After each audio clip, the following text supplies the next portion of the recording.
Sancto Dominus. Hello, my child. I see you seek the light of the Emperor. It is quite simple to find. You simply need a chain sword to slice them up with lots of reroll attacks. Hi guys, welcome to this video. This is a tactical video around the Sisters of Battle 8th edition, chapter approved 2018 beta codex. Oh my god, that's a mouthful. Yeah, this is beta, and we are talking about two units in this video because they're functionally the same. One is the Missionary, and one is the Preacher. Okay, so we're going to go over the Missionary first. They are 2 power, and I believe they cost 35 points. That is pretty good. They have a movement of 6 inches, weapon skill, ballistic skill 4+, strength and toughness 3, 4 wounds, 3 attacks, leadership of 7, and a 6-up save. But they do have a 4-up invulnerable save, so you'll never ever use that 6-up save unless there's some weird rule interaction that I don't know of. Rules-wise, they have Zealot, which is great because it means they always get to re-roll all their to-hit rolls in the first round of a combat, which is fantastic because they're only hitting on 4s usually. On top of that, they have War Hymns, which is the main reason you would take a Missionary. They add 1 to the attacks characteristic of basically any Adeptus Ministorum or Astrum Militarum, so you can use them with your Imperial Guard if you wish, within 6 inches. So +1 attack is amazing. That means that she has, in this case, 4 attacks base. This is a Necromunda Escher model, which I use as my priests. And this one in particular has seen the most because I used to give her a chainsword and bolt pistol, and that was a good combination. Now a Missionary comes with an auto gun, which is not too bad because you get that extra range, a las pistol, which you'll never use except in close combat, and a chainsword, so you get the extra attack anyway.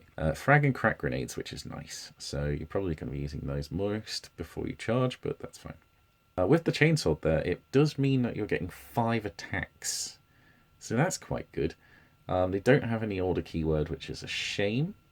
They do have the Missionary keyword, which means you can only include 1 Missionary or Uriah Jacobus per detachment in a Battleforged army. You can have some other things, but you can't have more than 1 Missionary. So bear in mind, this is a HQ choice, so you can use it to unlock a detachment, but they don't want you to spam them out. The one other rule that the Missionary has is that whenever an Adeptus Ministorum model flees, so whilst a model flees within 6 inches, you can roll dice on 4+, it doesn't flee instead, so it helps with leadership. We have a lot of leadership helping tricks in this codex.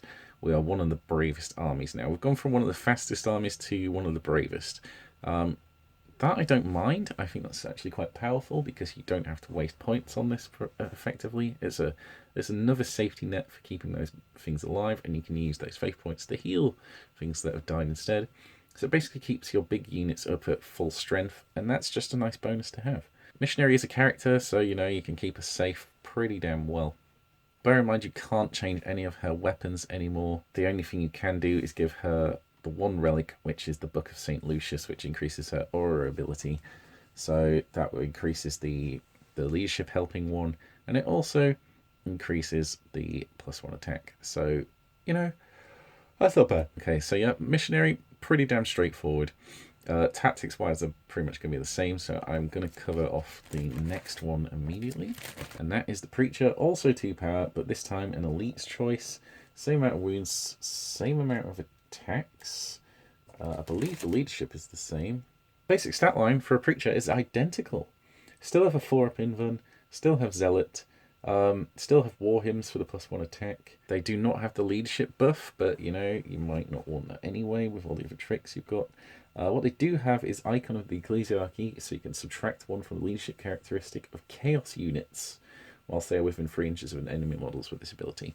What this basically means is it's not really something you're ever going to build for unless for some reason you're facing Chaos and stuff that's susceptible to leadership.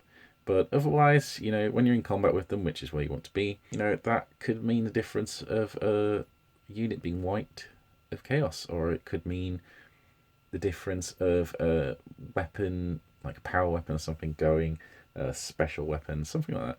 So, yeah, it helps. It could mean difference, but for a little bonus there, it's not bad. Especially considering the Preacher is 25 points, so significantly cheaper. Further trouble, she loses the auto gun and the grenades. She does not have those, but she does have a las pistol and chainsword still. And alternatively, she is exactly the same. So that is not bad. 10 points less, that's not bad at all. Now, one option you can still do, if you wish, is take the priest from the index, because there is no priest here. And there are certain model setups that the priest had, like shotguns and plasma guns and all that kind of thing, that effectively aren't covered in this codex. So you can take the index version of the priest, which is still 35 points and has the war gear options. So they don't have the leadership benefits, which is a shame. They don't have icon of the ecclesiarchy, so if you really want those things, you can take them. Everything else is the same. Okay, so the benefit of this is that you have more options in the weapons loadout you can take, and the regular priests in the index are still elites as well. So if you want to pay 10 points more for basically a choice of weapons options, you can do that. Otherwise, you're probably better off sticking to these. Personally, I used to take the bolt pistol and chainsword for free. Swapping that for a las pistol and chainsword is a-okay in my book, so I'll probably be taking the preacher for the most part. One of the problems with taking something like this is if you're taking any kind of battle conclave, it means that they won't take up slots, so you have to kind of figure it out. But you could fill it out with priests, so you could give each unit their own priest, which isn't too bad. Personally, I used to just take one and share it, but now they got cheaper. That's not too bad. Yeah, they're a very buffy unit. They basically want to go with an assault unit. I always used to put one with arcoflagellants. She would just be in a transport some of the time, otherwise I'd run them on foot, and they would just run, advance, be part of the second wave, and just pounce on whatever they could. They could kill most things. I should say +1 attack when for every attack you're doing you get D3 attacks is fantastic. So that's why they paired well with Arcos. But they also pair very well with things like Repentia. And of course, even just basic sisters, you know, getting 2 attacks out of every sister, or Celestians in fact, especially if you're running Bloody Rose convictions with them. That's a lot of attacks, you know, that's pretty damn good. So a priest is always useful in many ways, especially at 25 points. That's so cheap. I honestly think if you have 25 points spare, you should go for a priest first. Even if you have no dedicated assault units, although really you should, because that's what we specialize in, it's still going to be very helpful. Bear in mind she even supports things like the Canoness, Celestine, all that kind of thing. If you have more than that and you don't have enough models, or you don't need an extra priest because 1 priest is enough, then you can of course add in the Gemini Superior instead if you wish. So for another 25 points to get a different kind of flexible role. But yeah, she's pure support. If the enemy targets her, she will die, but at 4 wounds with the 4-up invuln, it's not bad. And honestly, they're probably not going to be going for her because she's going to be supporting a unit that's much scarier, or at least she should be, in assault, and they're going to want to kill that unit. And they'll just basically ignore the priest. And if they kill the priest, fine, you've still got the unit. It was 25 points, all good. Basically, it's going to take more than her points worth usually to take this girl out. And with the amount of attacks she gets and re-rolling to hit, you probably get some cheeky wounds in there. I believe I managed to finish off an Imperial Knight with a priest once, which was pretty funny. So, yeah, not bad. I highly recommend them. I use them in most of my armies. Pretty much straightforward. They just want to babysit units, and the unit can babysit them, essentially. They don't want to be running off on their own unless you're desperate, at which point they can run off and grab an objective late game or something like that. Or you can use them if something is close enough. For instance, just like the Gemini, you can use them, peel off from their unit, go grab an objective, tie up enemy units that have wandered too close that would be shooting, because with a 4-up invuln, that's not too bad. Hopefully she can survive the Overwatch. She probably won't kill them, but she can stop them shooting for the turn, and that can be a plus. But bear in mind, after that, she'll be woefully out of position, exposed. If they shoot her, they shoot her, that's okay. But to be honest, most of the time she'll just be out of relevancy at that point, so that's a shame. Bear in mind, preachers do not get Acts of Faith, so they can't use it to heal themselves, and neither do missionaries. And as far as I'm aware, priests don't either, so it's a shame. You can't use martyrdom with them. This seems very weird because they are priests and preachers and things. It seems like, as far as warriors of faith go, they would be up there.